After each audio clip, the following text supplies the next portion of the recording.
How was everyone? Today we're going to begin our negative space drawings with some angles and proportions drawn on a grounded graphite surface with an eraser. Let's go. Essentially, regardless of the composition and the crop on your photograph, you want to present your composition in the drawing as centralized. So you want to keep it away from the edges. We've already kind of backed away from the edges with our shading, but you want to have it in the center so that nothing is cropped. So you're going to use one pencil for measuring and your second pencil for drawing. We're not necessarily at this stage going to, we're definitely not going to complete each individual object. We're going to rough each object out and establish the placement of all three objects at once. So what I'm doing here is closing one eye. If you, hopefully you're starting to understand the angle and proportion technique that was detailed in the sticks video. You close one eye and you line up the edge of your pencil with the edge of your first object. So, and I got to remind myself, I'm drawing with the eraser, not with the front of the pencil. So I'm going to place that line here on the bottom and just start to establish the outer lines of my apple. And this is going to be beneficial because by just working with the rough angles here, I'm establishing the placement of my entire still life, even though it's just one object. Because if I look at the photograph, I need to have enough space on the side for the pepper shaker and enough space on the side for the cup, but I also have to have the height. So I think at the onset this looks okay. Maybe the apple should be moved over a little bit because I want to be able to have enough room for the mug and still have it be centered. So I'm just going to slide these marks over. It looks like I threw my paper towel out because I already couldn't deal with having trash on my desk. So I'm just using the stump there. So to slide it over, basically what I've done, or what you would do, is take the paper towel if you need to move anything and just re-add the graphite. You could also do that by adding in here and smudging it with your finger, but the paper towel works a little bit better. Your hands are probably going to be stained for the rest of the day with the graphite. So there's the rough placement of the apple. Before I go further, I need to check the proportions. So to check your proportions, you line the edge of the eraser up with the edge of the object, and you mark the other edge of the object. So in this case, the width of the apple, you mark that with your thumb. So when I close my eye and I line the edge, let me put this down here so you can see it a little more easily. I can't really do this so that it's tilted towards you, but you line the edge of the eraser up with the edge of the apple, and you mark the other edge of the apple with your thumb. So this distance, which is very small on my pencil, that's actually representing the width of the apple. So I take that and rotate it and compare the width to the height. It's actually 1 to 1. So that means my width of the apple has to be equal to my height of the apple. If I took this exact measurement on the pencil and transcribed it, I'd end up with a microscopic apple. So instead, I'm just going to keep that ratio in mind, 1 to 1, and use my fingers here. So if that's my width, it has to be equal to my height. Unfortunately, it is. So at this stage, and maybe I'll just mark out the core there and the stem. At that stage, that's really all I need to do for my apple before I can start to figure out where my other objects go. I'm going to measure the edge of this apple to the edge of the pepper shaker and go from there. So from this corner to the bottom of the shaker, I'm also going to go from this corner of the apple to that corner of the shaker, and where those angles intersect, that should be about where the bottom corner of the pepper shaker is. I'll do the same thing from this corner down to here, because the more cross-checking I do, the more accuracy I'm apt to find. So I'm finding correspondence between three angles for that shaker corner. So if I bring my straight line up here for the side, bottom of the shaker. I got to find out like how tall is this pepper shaker supposed to be. I can use the edge of the apple as a reference point. This is to the bottom of the glass, like where the metal threading starts. So I'm going from here to here, across. Bring that down. What? Really? Well, that's surprising. I thought it would be. I knew that it would be not as tall as I was just drawing there, but I'm surprised it's that short. Trust your measurements. I'm going to go from this corner, which is here, to here, and see if that corresponds. Yep.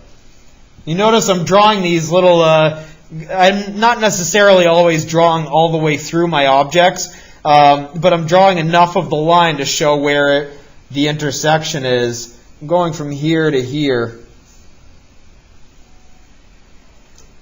Yeah, so that's actually the width of the pepper shaker. Now what I'm noticing right away, which is alarming, the apple barely touches the pepper shaker.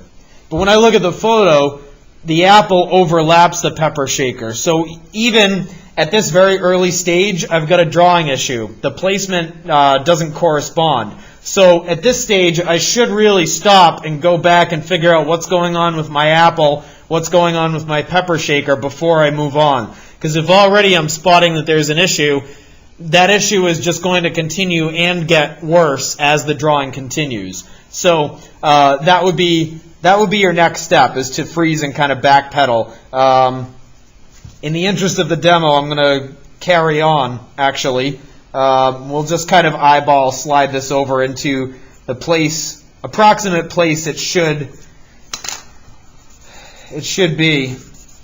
But I would have to do that with my marks, my measurements, so that way I knew I was actually finding accuracy. Because just by eyeballing it, you're making it up, and it's not going to be accurate.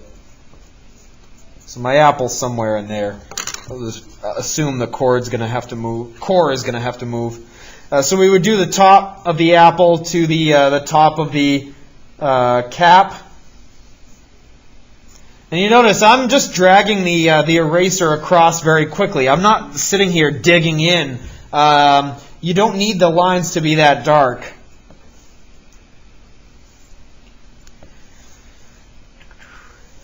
Or light, rather, because we're using the white of the page. And again, I'm using this stump here because I already threw my paper towel out, but you constantly are using your paper towel still. You could even wrap it around your finger so that way you have a smaller surface. Let's say I've got both of these objects perfect in terms of their placement. Not necessarily detail at this point, but just strong corners. Then I can proceed to my third one. You have to make sure that your first one is accurate enough before you move to your second one, and that your first and your second together are accurate enough before you move to your third. Because you're going to base all of your marks and measurements of your third object on that of your previous two. So I'm measuring from the bottom of the apple to the bottom of the cup. I can also go from the bottom of the pepper shaker to the bottom of the cup. So the more of these comparison points that I have, the more accuracy I'll find. I'm going from the side of the apple to the corner of the cup there. And maybe I'll go from this intersection where the glass and the metal meet to the bottom corner of the cup. So I've already got 3 marks here that coincide in the same location. So that should be enough to trust the location. I'm going to go from here up to here. Here to here. This process might be a little easier if you're on your phone. Let's say that this blue glove is my phone. Now, it's actually an improvement over my actual flip phone, which is probably from 2004. If you have it on your screen here, then you're just lining up your measurements and and bringing them right over. It's easier than if you're up on a laptop and then you have to wonder if you're keeping your measurements. So if you can have your photo reference on your screen, on your phone right next to you, it's an easier translation. Are there any questions so far? I know we're running short on time. If you have questions and you're at home, just unmute yourself to ask them.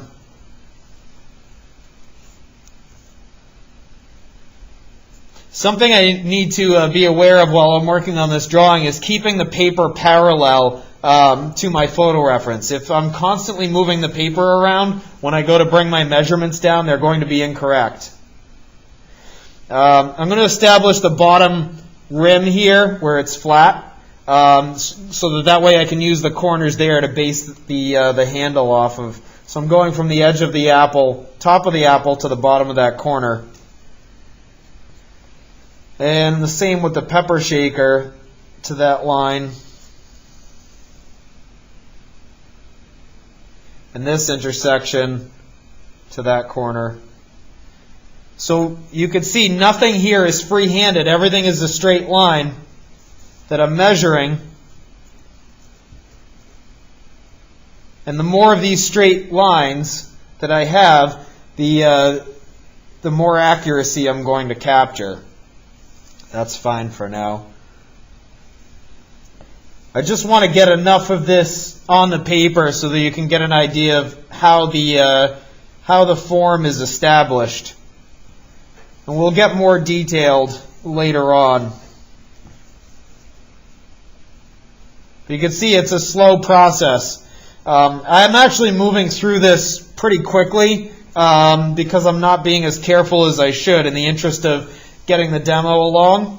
But you do really want to be careful with your measurements. I've really done very little in the way of proportions too. Most of this has been angle measurements. As you go along, you should be checking the width of the pepper shaker to the height of the shaker, but also how does the width of the pepper shaker compare to the width of the apple on the bottom, the width on the top? How does the width of the shaker compare to the height of the apple? How does it compare to the width of the cup on the mug on the bottom? The upper width of the mug, the height of the mug. So you want to constantly be taking all of these pieces, comparing them to one another. Here's what it looks like so far. The height of the metal shaker here, that should be compared to the height of the overall shaker. So if I measure that with my pencil here, so this distance on the pencil is the height of the cover. So that fits in 1, 2, 3. It's like 3.5. It's even harder to do this because there's a lag on the video, and that's what I'm looking at. So then with my fingers here, this has to fit 3.5 times. So 1, 2, 3, practically a half. It probably has to bump down a little bit. And then you also take the height, compare that to the width. If you have any questions, please don't hesitate to contact me via email. And in the meantime, please continue to practice social distancing, wash your hands, and wear a mask.